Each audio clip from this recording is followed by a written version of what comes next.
চলেন শুনি জব্বর, রহিমা আর কলিমন্দি এআই সম্পর্কে কি বলতেছে। ওকে, আর কি মিস ইনফরমেশন তারা কি বলতেছে যে প্রচার করতেছে।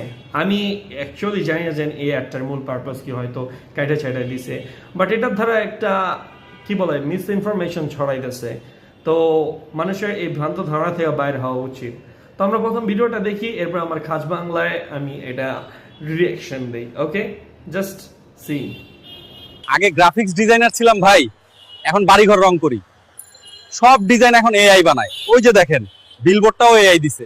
আমি নিউজ রিপোর্টার ছিলাম, এখন এআই খবর তৈরি করে পড়ে দেয়।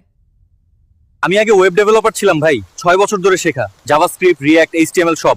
এখন এক লাইন প্রম্পট লিখেই ওয়েবসাইট বানায় এআই। আমাকে আর লাগে না। আগে 100 কর্মচারীকে বেতন দিতে হতো, এখন এআই সব কাজ করে দেয়। মানুষের দরকার কমে গেছে। আগে একটা আর্ট করতে 1 মাস লাগতো, এখন কয়েক সেকেন্ডে আমার চেয়ে ভালো আর্ট বানায়। আমার বিশাল একটা এডিটিং প্যানেল আছে, কিন্তু কাজ পাই না আর। এআই সব ভিডিও এক ক্লিকে বানিয়ে দেয়।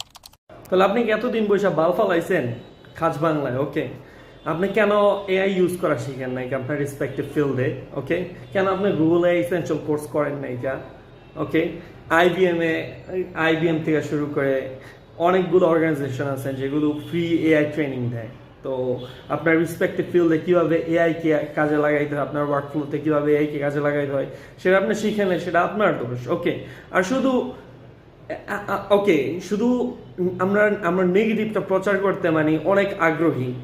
আগে এখন একটা মানুষ যে এআই কি ইউজ করতে পারে প্রপারলি, ওকে, সে একা 20 জন মানুষের কাজ করতে পারবে। ইভেন স্কিলের উপর ডিপেন্ড করে, 30 জনের মানুষের কাজ করাও possible with the help of AI. তো আপনি কোথায় আসছিলেন? বাল ফালাইছেন একই দিন? আমার বাংলা রিয়াকশন এটা।